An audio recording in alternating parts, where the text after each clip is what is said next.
I was MOS MBC, Nuclear Biological Chemical Defense Specialist, part of Convoy Charlie, of which pushed north into Iraq, got hit in Nasiriyah and Al-Shatar. Al-Shatar is where we lost Sergeant Padilla.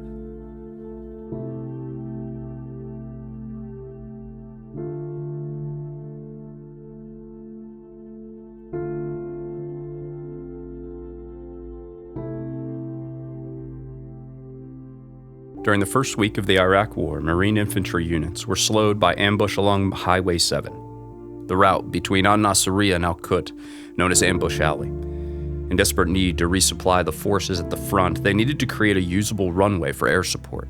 Among the units sent to make this happen were MWSS 371, FARP-C, and RRR, the Rapid Runway Repair Unit. 371 linked up with 3 other units that were trying to make it north to resupply the frontline forces.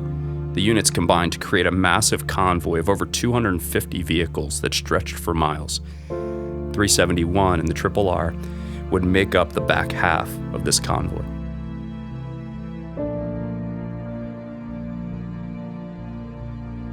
As the convoy pushed north, the race against the sun setting was becoming an issue.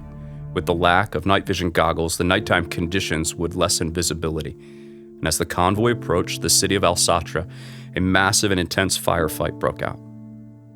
Enemy forces were attacking the convoy from both sides. 2 divisions of Cobra attack helicopters were dispatched. And as the enemy ambush intensified, several vehicles were destroyed and flipped. Wounded Marines had to abandon those vehicles and jump in with the next one they could find. It wasn't until early on the morning of March 29th that it was discovered that one of the Marines was unaccounted for. After the firefight happened, had everybody disembark the vehicles, put us in a formation on the side of the road. Get in formation. About halfway through the roll call, they called Sergeant Padilla's name. There was no answer. We all started looking around, asking each other, "Where's Sergeant Padilla? Where's Sergeant Padilla?" Like, nobody knew. It was like a chain effect of everybody asking each other, "Sergeant Padilla." So they did roll call again. Here, Sergeant Padilla. Where is he? Where is he? No answer.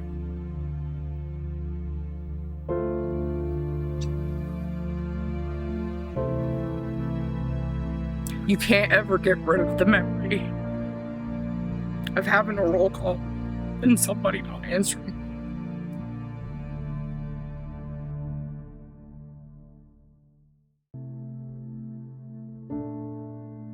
So because I wasn't in the same convoy, we were at a different location and we got the word of what happened, and it just it was hard to believe. It was something that I didn't expect from one of our guys.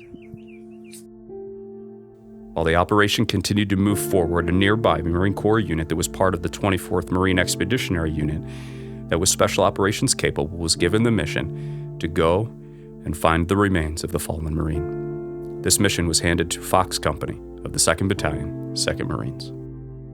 After we saw the skeleton of the shell of the vehicle, it was pretty much just a frame. We did an about face, almost a 180, and figured that if the vehicle is here, that must be the town. So we went into this town, scoured every building, asking what happened to this Marine. We had no luck. It was about 1,300 hours, I remember. We did pause. It was hot that day, about 110, 112 degrees, and water was low. This was the second town we're at. We finally found the vehicle, so we thought we were gaining some ground.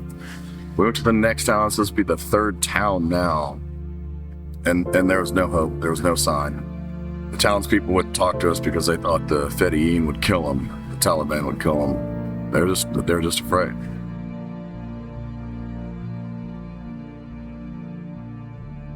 A young boy had came up on his trousers and just kind of yanked at him and pointed.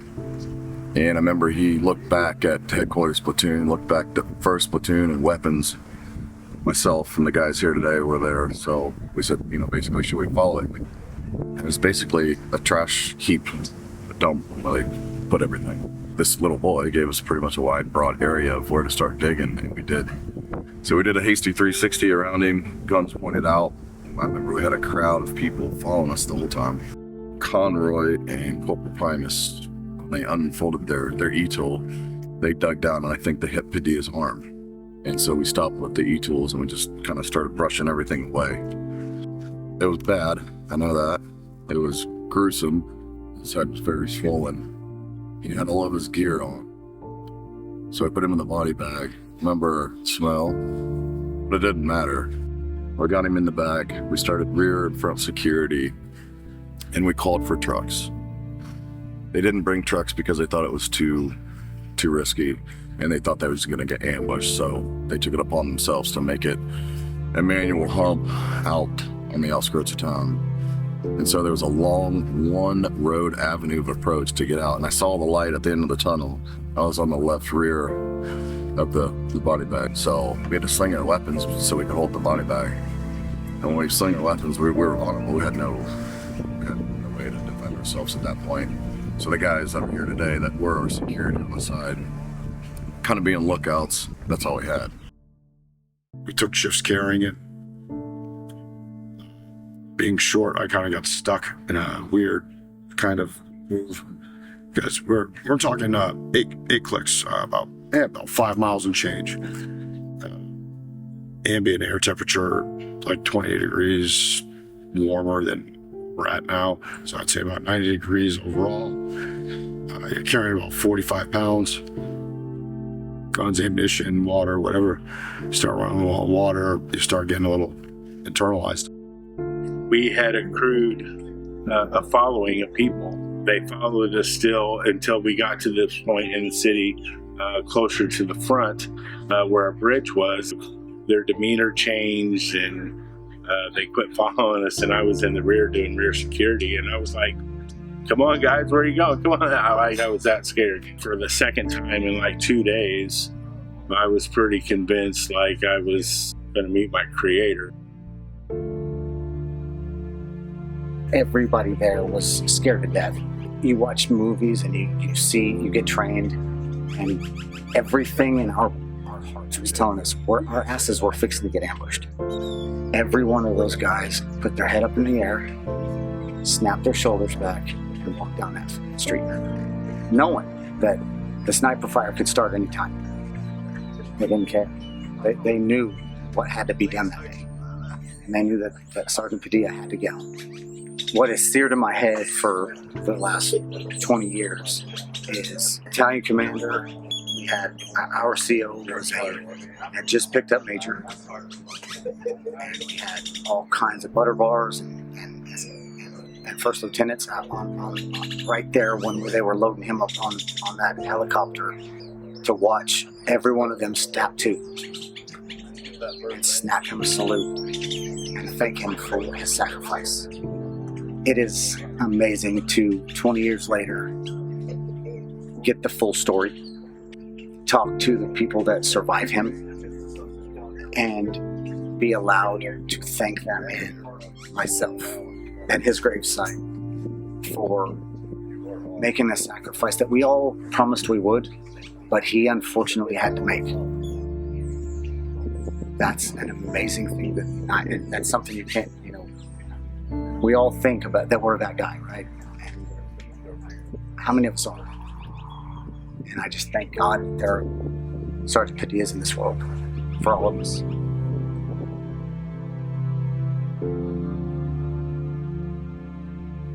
I no longer have to wonder if the few stories that are written about it online are true or not, or who wrote them, or what actually happened.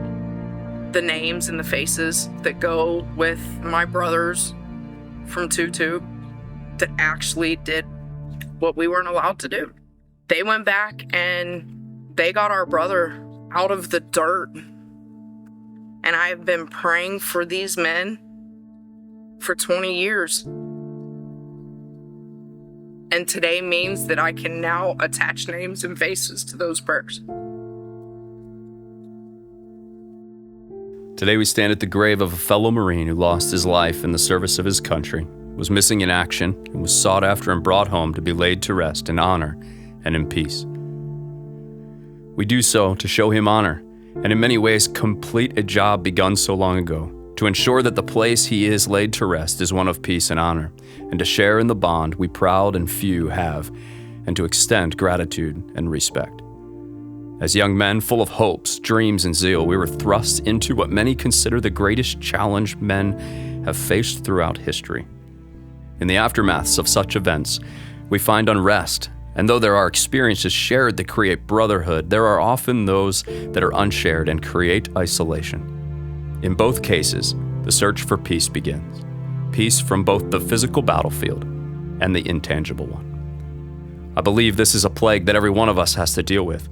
We are all too often reminded of our greatest failures, and in the quietness of our minds, we know them all too well, rehearsing them over in our mind, wishing for another shot that never comes. As I speak with friends of all ages, we are too easily able to bring to mind those things that carry guilt and shame into those very moments of stillness and solitude. While I do believe that this is common to us all, there is a distinction to those who can point to moments of honor that overwhelm our soul and add steel to our spine, moments that take back the ground all too often lost to that shame and guilt.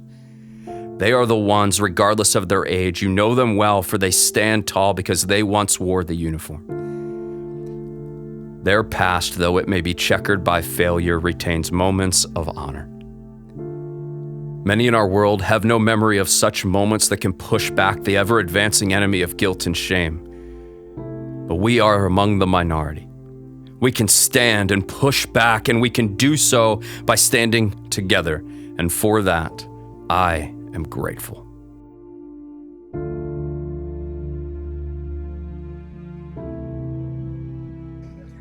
I haven't seen these guys, some of them 21 years. You have friends growing up, but when you go to combat, these are friends. You know, these are guys that I know if I was in a situation, they would help me. It took 20 years, and for something like this to bring us together, it's kind of sad, but at the same time, it needs to happen. For our unit, for 225, we're real close. We've got a couple reunions already. And we're always online, we're always sharing his picture, we're always sharing his story. So for us, I mean, he's always been remembered from day one. And it was just a long day coming to actually be here and pay respects in person. If there was a fellow service member who was in a spot that they thought they only had one option left, what would you say to them?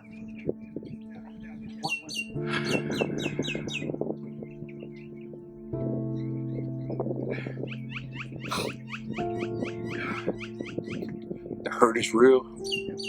We've all been there. But reach out, because you got brothers and sisters that are there for you. Whether you've been doing well, but the challenge is growing harder, or if you've been wrestling for a while and are just exhausted, know that you're not alone. Throughout our history, there are numerous stories just like this one that show we are not going to leave a man behind, and we're not going to start now. To talk to someone who can help, please call the number below or reach out to any number of veterans organizations located all across our country willing to help.